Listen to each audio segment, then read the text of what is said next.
नमस्कार दोस्तों, ocean network में आपका स्वागत है। अब चुनावी मौसम है और चुनावी मौसम में आप प्रधानमंत्री नरेंद्र मोदी को तो जानते ही हैं।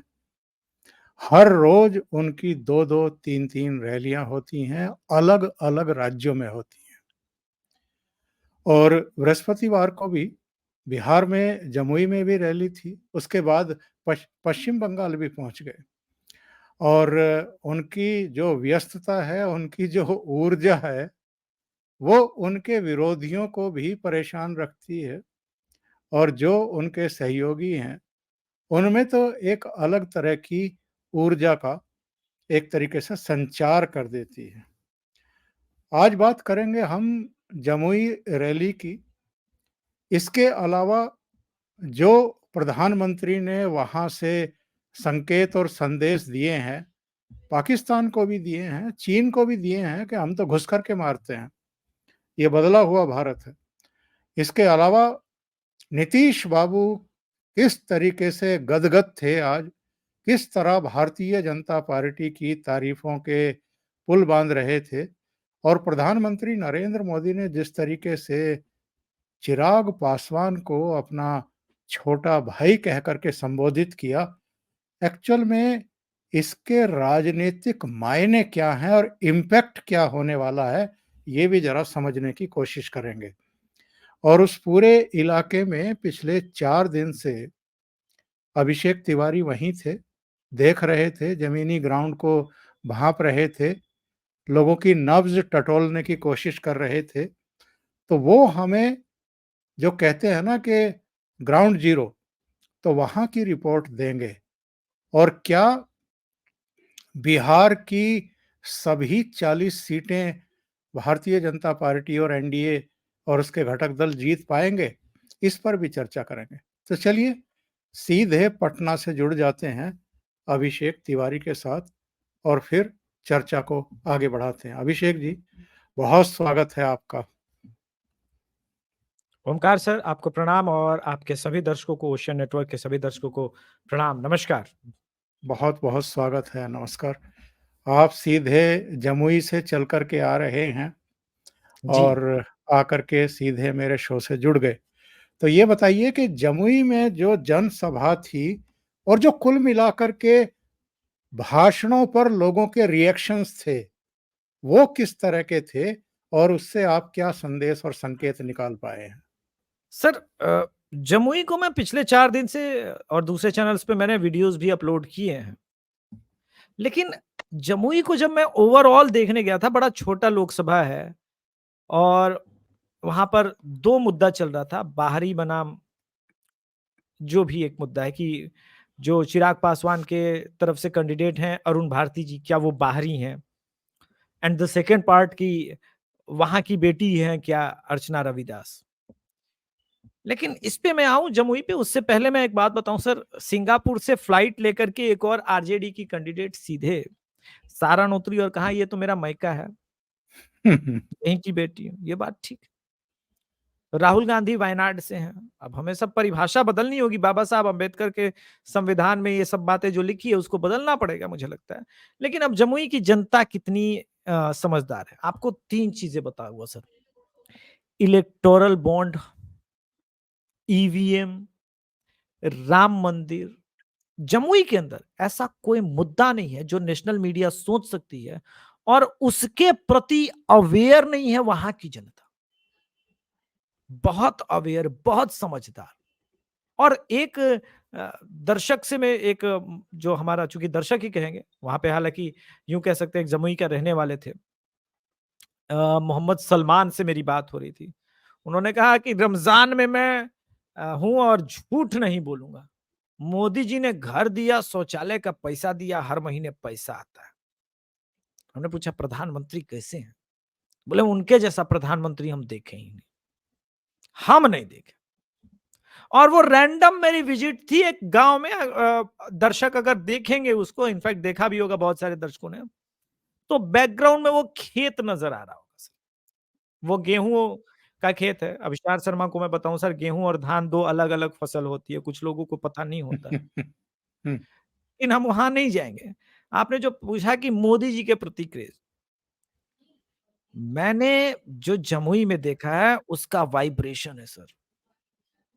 मैंने आप ही के शो पे एक बात कही थी कि राम मंदिर की ग्रेविटी कितनी होगी, ये बात हमको लोकसभा चुनाव में जब हम ग्राउंड कवर करने जाएंगे तब। 80 साल का बूढ़ा हो या 18 साल का युवा, राम मंदिर बनने के बाद जो वो गर्व से कह रहा है कि एक ने तो मुझसे पूछ लिया जब मैं थोड़ा सा राजद के लिए पूछ रहा था कि अरे तेजस्वी अच्छा नहीं लगते, तो बोला आप हिंदू हैं कि मुसलमान हैं जी, ऐसे इसी टोन में। मैंने बोला नहीं, मैंने तो बताया मेरा नाम अभिषेक तिवारी है। तो बोला आपको गर्व नहीं हुआ कि एक मोदी जी ही आए तो आप गर्व से सर उठा के घूम रहे हैं। ये जमुई के अंदर सर अलीपुर की बात है, वहां पर ये सुनने को मिल रहा है। मोदी जी ने मुझे गौरवान्वित किया है, मैं भारतीय हूं इस बात का मुझे अब गौरव प्राप्त हुआ, राम मंदिर मिला। ये सब मुद्दे हैं सर, कोई लाख इग्नोर करे पर ये जमुई के अंदर मुद्दे। मैंने पूछा कि अरुण भारती चिराग पासवान के प्रति आपका क्या नजरिया है? उन्होंने बोला कि जब लोकसभा में आए थे रामविलास जी तो कह रहे हैं कि जमुई को 2 सांसद देके जा रहे हैं और बहुत सारा काम किया उन्होंने चिराग पासवान ने बहुत सारे काम किए, केंद्रीय विद्यालय भी खुलवाया, रेलवे के लिए अलग से अ, एक पूरा का पूरा कॉरिडोर बनवा रहे हैं वो, ताकि वहाँ पे कनेक्टिविटी और बेटर होती जाए। बहुत सारा काम किया है, हॉस्पिटल के लिए ज़मीन दिलवाई है। अब सेम डायलॉग जो है चिराग पासवान मार के गए हैं कि उनके अभिभावक तो नहीं रहे, लेकिन उनके बहनोई जब यहाँ से जीतेंगे तो संभवतः उनके अंदर भी ये विश्वास है कि ऑब्वियसली मोदी जी ने जो बात कही है आज, उस पे हम बाद में आएँगे, कि वो केंद्र में मंत्री बनेंगे और मुझे भी जहाँ तक मैं समझ रहा हूँ मोदी जी की राजनीति को, चिराग पासवान भविष्य के भारतीय सरकार में केंद्रीय मंत्री बनेंगे। अब बात ये है कि वहाँ पर अर्चना रविदास और राजद का जो कैडर है वो कितना मजबूत है। सर लोकसभा में ऐसी बात बोली है ना मोदी जी ने जिसने क्या पश्चिमी यूपी और क्या बिहार हो, अपोनेंट का मनोबल तोड़ के रख दी, जिसको कहते हैं ना मानसिक रूप से जिसको कहते हैं मानसिक रूप से वो हार मान चुके कि नहीं जीतेंगे, बस लड़ रहे हैं। कैडर जमीन पे कुछ 10, 15, 20, 50 चल रहे हैं, वो ठीक है। लेकिन जो फाइट होनी चाहिए, जो इंटेंसिटी होनी चाहिए लोकसभा में, वो भाजपा के कार्यकर्ताओं में तो मुझे बिहार में वहां जमुई में दिख गया। अच्छा समन्वय कितना अच्छा हुआ है, मैं सरप्राइज हुआ सर। जेडीयू का कार्यकर्ता लोक जनशक्ति पार्टी रामविलास पासवान के जो पुत्र हैं वो इतने आलोचक रहे हैं, जदयू का कार्यकर्ता और वो दोनों एक साथ चल रहे हैं, एक दूसरे के साथ घुल मिल गए। बीजेपी का कार्यकर्ता, आप डिफर नहीं कर पाएंगे कौन है किसका कार्यकर्ता, सब मोदी में हुए पड़े। और समन्वय इतना कि मांझी जी बोल रहे हैं वहां से, मैंने बोला बोलिए बोलिए, तो उन्हें लगा पहले कैमरे पे आने में हिचक रहे थे, बाद में बहुत फोर्स करने के बाद बोला किसको वोट दीजिएगा, यहाँ से तो 2 कैंडिडेट खड़ा है, बोला हम तो मोदी जी को ना वोट देंगे। मैंने बोला तो डर के काहे बोल रहे हैं? नहीं कुछ लोग मोदी जी के नाम पे ऐसे बोलने लगते हैं, हम लोग गरीब लोग हैं, आप देख ही रहे हैं मेरा वेशभूषा, हम मांझी हैं तो मोदी को ना वोट देंगे। मैंने बोला भाई तो इतना डरना क्यों है? बोला नहीं डरना नहीं, हम नहीं चाहते हैं पत्रकार लोग को बताना, पता नहीं क्या सोचेंगे।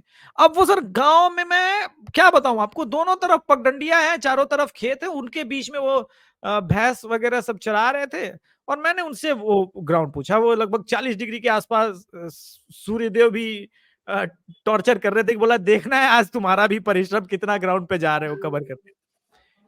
एक जो माहौल जो आपने पूछा सर, बड़ा इलेक्ट्रिक माहौल है और राजद उस इंटेंसिटी से डर गई है।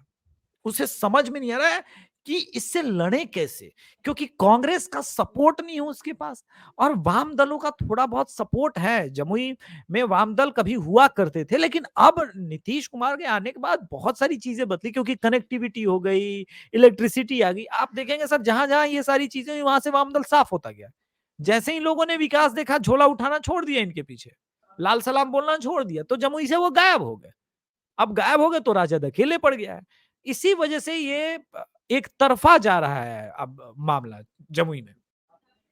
और ऊपर से मोदी जी तो फ्रंट फुट पर खेलने वाले हैं उन्होंने जंगल राज की भी याद दिलाई, उन्होंने भ्रष्टाचार की भी बात की, उन्होंने नक्सलवाद की भी बात की, परिवारवाद पर भी उन्होंने घेरा। इसके अलावा लालू यादव पर निशाना साधते हुए ये भी कहा कि लोग नौकरी के नाम पर ज़मीन लिखवा लें। ये लोग क्या बिहार का भला करेंगे? और लगे हाथ नीतीश कुमार की तारीफ कर दी और चिराग को अपना छोटा भाई बता दिया। तो बहुत जमकर के लालू यादव और कांग्रेस पर बरसे हैं। नक्सलवाद, भ्रष्टाचार, ज़मीन लिखवा ली नौकरी के बदले, ये सब दुखती रग हैं इनकी। देखिए न, आज जब मोदी जी आ रहे थे तो ठीक-ठाक गर्मी पड़ रही थी। एक 80-82 साल की बुजुर्ग महिला होंगी, 80 से तो कम नहीं होंगी। बड़ी मुश्किल से डंडियों से उस भीड़ से उनको लोग कुछ लोग ये बिठा रहे थे। हम माइक लगा के पूछे कि माता कहाँ? अरे एक बार मोदी को देखना चाहते हैं बेटा। मैम माता जी आप तो इंदिरा का भी ज़माना देखिए। बोले नहीं-नहीं मोदी जैसा कोई आया ही नहीं। राम मंदिर बनवा दिया। हम गए अयोध्या में, हम सोच रहे धन्यवाद कैसे दें। तो लोग बोला रैली में मत जाओ, बहुत भीड़ है ये। बोले कि एक बार दूरे से मोदी जी को देख लेंगे तो धन्य हो जाएँगे। अब आप इसको क्या कहेंगे? सिर्फ वोटर कहेंगे ओमकार सर? आपने इतने सालों तक पत्रकारिता की है, वरिष्ठ पत्रकार रहे हैं। ये सिर्फ वोटर का सेंटिमेंट थोड़ी ना है। ये कुछ और सेंटिमेंट है। अब लोग इसको जो नाम देना चाहें, लेकिन ये वोटर का सेंटिमेंट नहीं है। ये सेंटिमेंट है कि मोदी जी के अंदर उनको दिखता क्या है। खैर मोदी जी स्टेज पर आए और जैसे ही स्टेज पर आए हैं, ऐसा लगा कि मतलब आप किसी स्टेडियम के अंदर बैठे हो और एकदम चौके छक्कों की बारिश हो रही है और हर बात पे जो तालियां बजती है ना, वो एटमॉस्फियर था। खैर मोदी जी शुरू होते हैं और शुरू होने के साथ इंडिया पाकिस्तान को ले आया, नीतीश कुमार की प्रशंसा की, जंगल राज को ले आए। लेकिन जब असली में आया कि भाई अरुण भारती के लिए वोट मांगना, बड़ा स्मार्टली बोल गए कि जो चिराग पासवान यहां से सांसद रहे हैं पहले, मेरे छोटे भाई हैं। इनके पिता के साथ मेरे बहुत अच्छे मित्रवत संबंध रहे हैं और अब ये लोग बिहार को आगे ले जाएंगे। बड़ी आराम से अरुण भारती के लिए वोट मांग लिया और जनता ने बैठे-बैठे वहां पे आशीर्वाद दे दिया। देखिए मोदी जी ने 2-3 बातें जो कही वो मैं बहुत ध्यान से सुन रहा था कि अब जब पाकिस्तान आंख दिखाता है तो हम पलटवार करते हैं। यूएस में नहीं जाते, जो उनका एक पेटेंट ये है। एक्चुअली में जमुई की जनता यही सुनना भी चाहती थी। जो मैंने कहा कि चूंकि मैंने 3 दिन से 4 दिन से घूम रहा हूं तो वो जो अपने आप को गौरवान्वित महसूस करते ना, तो उनको वो सुनना था कि मोदी जी जो राम मंदिर और ये सब अब बना चुके हैं तो आगे इनके पास क्या-क्या विजन है। तो 3 ट्रिलियन इकोनॉमी हो गया, बढ़िया बिहार का विकास की बात करें, नीतीश कुमार की प्रशंसा की। अब वो कितनी प्रशंसा सही है, गलत है वो तो हम बाद की बात करेंगे कभी। लेकिन जो समन्वय और सिंक्रोनाइजेशन था पहले चरण का, उसके बाद वो बंगाल निकल गया। अद्भुत! मैं यही सोच रहा था सर कि हमारे पसीने छूट गए। मैं 11 बजे के बाद रिपोर्टिंग नहीं करता था और शाम को 4 बजे के बाद रिपोर्टिंग शुरू करता था। बीच का समय कहीं खेत में पेड़ की छाया में कहीं गाड़ी खड़ी करके हम लोग टाइम मतलब पानी वगैरह पी के थोड़ा आराम कर लेते थे। लेकिन वो क्या अद्भुत आदमी है। इस तपती धूप में, गर्मी में ना केवल एक रैली, 2 मल्टीपल रैली कर रहे हैं। अभी आप जब नवादा की, औरंगाबाद की और पूर्णिया वगैरह की बात करेंगे भविष्य में जब प्रश्न आएँगे, हम बात करेंगे कि देखिए कहाँ लैग हो रहा है। अभी तक महागठबंधन की एक ज्वाइंट रैली किसी भी, आप भी तो जमुई लड़ रहे हैं, आप भी तो नवादा, औरंगाबाद लड़ रहे हैं ना। आपको भी तो इलेक्शन में जीतना है ना। ना तेजस्वी निकल रहे हैं, राहुल गांधी के बस की नहीं है इस गर्मी में इस प्रकार से रैलियां करना। तो आप जीतेंगे कैसे सर? अर्चना रविदास अकेले कितना गाड़ी खींच पाएगी? मैं ये जो बहुत सारे लोग मुझसे पूछ रहे हैं कि अरुण भारती को टिकट देना क्या परिवारवाद नहीं है? मैं इस बात का मैं स्पेसिफिक थोड़ा-सा उत्तर दूंगा सर। जी, जी। मैं अरुण भारती जी का पॉडकास्ट भी कल रिलीज करने वाला हूं, मैंने पॉडकास्ट किया है उनका। कैसे परिवारवाद हुआ? जिस आदमी ने पार्टी की मूलभूत संरचना में भूमिका निभाई हो, जब उनके रामविलास पासवान जी गुजर गए थे और 9 महीने बाद पार्टी ही टूट गई। तो एक नई पार्टी का गठन मान लीजिए मैं और ओमकार सर करते हैं, तो ऑब्वियस सी बात है मैं और ओमकार सर दोनों चुनाव लड़ेंगे, क्योंकि हमने नई पार्टी की गठन की किसके नाम पे, कि रामविलास पासवान जी की आइडियोलॉजी को बढ़ाना है। तो ये टेक्निकली परिवारवाद नहीं है। जिस प्रकार से अरुण भारती ने पूरा चिराग पासवान को, पूरे परिवार को, कुनबे को संभाला, किसी जमाने में वो रामकृपाल यादव करते थे बिहार में आरजेडी के लिए, जब लालू प्रसाद यादव जेल गए थे, लेकिन उनको तो टिकट नहीं दिया। और उनको जिन्होंने संभाला उनको टिकट नहीं दिया, और तीसरी बार से मीसा भारती को पाटलिपुत्र लोकसभा से फिलअप कर दिया है, और जबकि वो राज्यसभा की मेंबर भी है। वो अलग बात है कि चुनाव वो नहीं जीतेंगी पाटलिपुत्र लोकसभा भी, लेकिन फिर भी प्रयास तो तीसरी बार है लॉन्चिंग पैड देने का। तो ऐसे नहीं करना चाहिए। बड़ा अच्छा अरुण भारती जी ने एक बात कही कि उनका परिवारवाद समाजवाद है, और हमारा जो डिजर्विंग काम है वो भी परिवारवाद है। तो अब मैं कुछ नहीं कहना चाहता, मैं बिलो द बेल्ट नहीं जाता हूँ। He is very good learn person, बहुत ज्यादा पढ़े लिखे हैं, मसूरी से उस आदमी ने स्कूलिंग की है। तो वो लोग शिक्षा के महत्व को समझे, और वो उनका ये कहना है कि भाई मैं शिक्षा लाना चाहता हूं जमुई में। अब ऑब्वियस सी बात है, आपके पास कोई विजन नहीं है। आप कह रहे हैं मोदी हटाओ, और सामने वाला कह रहा है शिक्षा शिक्षा देंगे। आप कह रहे हैं मोदी हटाओ, सामने वाला कह रहा है 5 ट्रिलियन इकोनॉमी देंगे। आप कह रहे हो मोदी हटाओ, सामने वाला बोल रहा है कि भाई हम लड़ाई झगड़ा समाप्त करके देश में सबको समृद्ध बनाएंगे। आपके पास विजन नहीं है, और उसी विजन की वजह से आप देखिएगा सर, जनता कनेक्ट नहीं कर रही है। आपने पप्पू यादव के साथ क्या किया? ठीक है, मैं पप्पू यादव का आलोचक हूं सर, मैं भी आलोचक हूं, लेकिन जो पप्पू यादव के साथ आरजेडी ने किया, उसका उत्तर तो आप भी जानते हैं और दर्शक भी जानते हैं कि वो क्यों किया गया। ये आज मैं कीर्ति आजाद का भी बयान पढ़ रहा था। वो कह रहे थे कि 2019 में ठीक यही घटना मेरे साथ हुई है जो पप्पू यादव के साथ हुई है। तो कोई कांग्रेस में अगर आ भी रहा है, हालांकि हम जानते हैं कि पप्पू यादव की पत्नी तो ऑलरेडी कांग्रेस में थी, तो ये कोई नई घटना परिघटना और नहीं है कि छत्तीसगढ़ से पप्पू राज्यसभा यादव। की मेंबर भी है। जी जी। तो लेकिन आप किसी को बुलाएं, आप किसी को इशारों में ही सही एश्योरेंस दें कि आपको टिकट मिलेगा, और उसके बाद आप ये खेल कर दें, कभी कीर्ति आजाद के साथ, कभी पप्पू यादव के साथ, कभी संजय निरुपम के साथ, वैसे ही पार्टी डूबी पड़ी है। तो अगर आप ऐसे कार्यकर्ताओं के लिए नहीं अड़ेंगे तो आपकी पार्टी का तो भट्टा बैठ जाएगा। आज दोपहर में ओमकार सर जब मैं शो कर रहा था तो मैंने एक लाइन बोली थी कि आपके किए हुए बुरे कर्मों का फल तो इसी जन्म में भोगना है। तो 2006, 7, 8, 9 हमने कांग्रेस की नीचता की पराकाष्ठा देखी है सनातन धर्म के प्रति।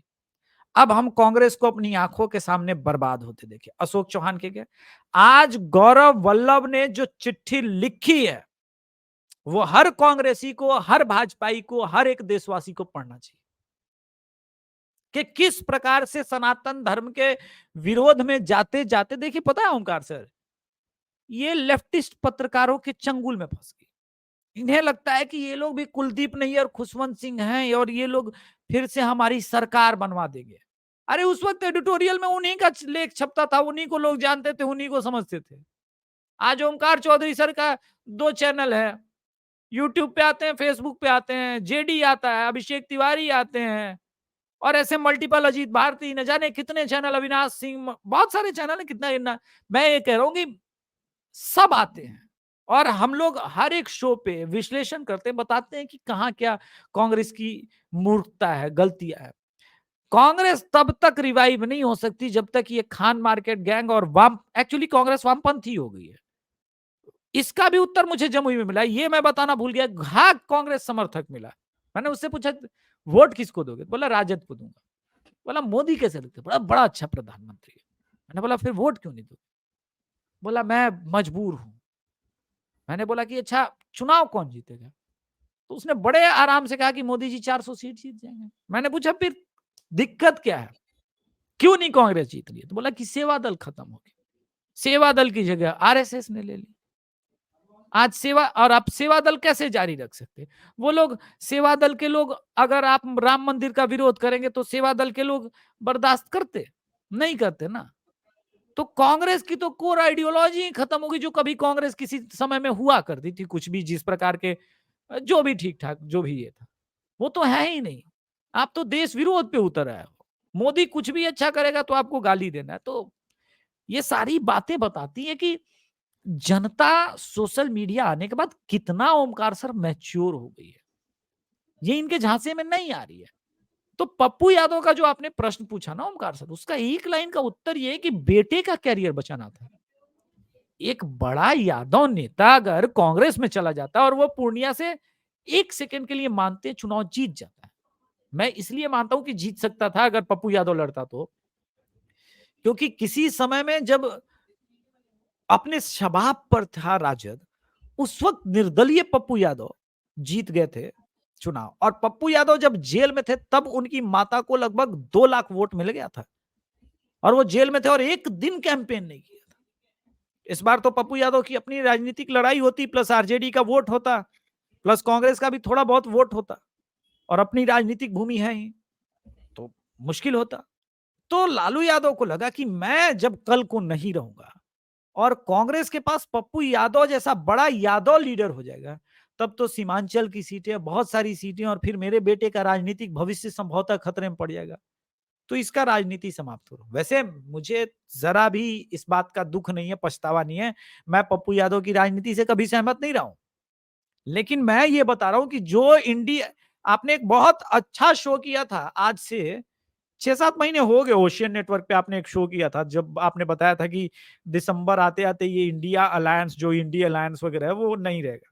संभवतः मैं जी, उस जी। शो में था, और शायद मिश्रा सर भी साथ में थे। जी, जी, जी। तो आज आप देखिए ये कौन-सा इंडिया अलायंस है क्या वही अलायंस जो आपने भविष्यवाणी की थी ओमकार सर? वो तो नहीं रहा। अब पप्पू यादव को हराने के लिए बीजेपी की आवश्यकता थोड़ी ना है, वो तो आरजेडी स्वयं हरा रहा है। कन्हैया कुमार के साथ आपने क्या किया? जानबूझ करके बेगूसराय सीट नहीं लेने दी। इसके बाद आपने जो स्थिति की गौरव के साथ, संजय निरुपम के साथ, अशोक चौहान के क्यों चले आए? तो आपका महाराष्ट्र में कुनबा बचा ही नहीं। अब संजय मेरे निरुपम भी सामने जी, मेरे सामने इस समय लिस्ट है कांग्रेस पार्टी छोड़ने वालों की। देखिए, जी, गुलाम नबी आज़ाद, आरपीएन सिंह, जितिन प्रसाद, संजय सिंह, अशोक चौहान, नवीन Jindal, Ravneet Bittu, captain Amarinder Singh, Preneet Kaur, Tom वड़क्कन, Sushmita Dev, Priyanka Chaturvedi, Anil Antony, Gaurav Vallabh, Jyotiraditya Scindia, Suresh Pachauri, Arjun Modhwadia, Milind Devda, Sanjay Nirupam, boxer Vijender Singh, Rajesh Mishra, बाबा सिद्दीकी, विभाकर शास्त्री, आचार्य प्रबोध कृष्णम और रोहन गुप्ता। रोहन गुप्ता ने भी ठीक वैसी ही चिट्ठी लिखी जैसी गौरव वल्लभ ने लिखी कि जब जब हिंदुओं के गौरव दिवस आते थे, हम अपने घर में घुसने के लिए अभिशप्त कर दिए गए थे। कब तक हम इस शर्मिंदगी में और समाज से कट करके जिएं? कब तक हम सनातन के खिलाफ जो है अलग थलग पड़ें समाज में? तो इन्होंने एक तरीके से पार्टी का भट्टा बैठाने का जैसे ठान लिया है, ठेका ले लिया है, और शायद बाद में बस राहुल गांधी, प्रियंका वाड्रा वाड्रा का कुनबा और सोनिया गांधी ही बचेंगे। देखिए बड़ा मुश्किल है सर कांग्रेस का रिवाइव होना। मैं तो आपके भी दर्शक जानते हैं, अभिषेक तिवारी शो बहुत सारे आपके दर्शक देखते हैं। मैं तो कब से ये भविष्यवाणी कर रहा हूँ कि इस बार 44 भी नहीं जीतेगी।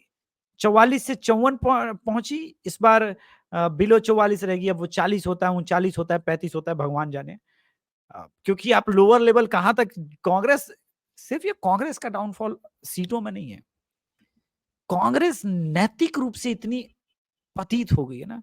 आज मैं ट्विटर पे स्टॉक्स में जो इन्वेस्ट किए हैं, राहुल गांधी की जो लिस्ट आई है, वो मैं देख रहा था। यहां तो बड़ी समझदारी से आपने स्टॉक्स में इन्वेस्ट किया। फिर आप उद्योगपतियों को गाली भी देते हैं। अच्छा, फिर आप ये भी कहते हैं कि कोविड के बाद ये सब बंद हो गए। अरे भाई, बंद हो गए तो इन स्टॉक्स ने, व्यापारी अगर परेशान है तो इन स्टॉक्स ने इतना मल्टीबैगर आपको रिटर्न कैसे दिया, 300-300%, 400-400% का? उसमें तो आपने प्रॉफिट दिखाया है ना। इन कंपनियों में जो लगभग 12-13 कंपनियों में आपने इन्वेस्टमेंट किया, और अगर वो मल्टीबैगर रिटर्न दे रहे हैं पिछले 1 साल में, इसका मतलब मोदी सरकार ने अच्छा काम, यहाँ बिजनेस के लिए अच्छा माहौल है। तो यही राहुल गांधी की समस्या है। उन्हें अगर मोदी जी को पीछे छोड़ना है तो आपको बेटर चीजें बतानी होगी कि अगर मोदी जी 3 ट्रिलियन की बात कर रहे हैं तो हम 2 ट्रिलियन की बात करेंगे। लेकिन आप क्या कर रहे हैं? सर आप तो कह रहे हैं कि भाई हम मोदी जी को हराएंगे क्योंकि डेमोक्रेसी बचानी है। भाई जमुई की जनता वो डेमोक्रेसी के लिए नहीं आई हुई थी क्या? आज जो पागल हुई जा रही थी वो जो 80-82 साल की बुजुर्ग महिलाएं सिर्फ एक बार मोदी जी को देखना चाहती है।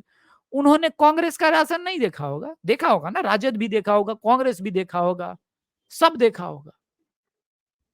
वो मानने को तैयार नहीं है कि भाई मोदी जैसा कोई प्रधानमंत्री नहीं है। तो कुछ तो बात है। आप मोदी जी को हटाना चाहते हैं, हटाइए। लेकिन आपके पास प्रोडक्ट क्या है?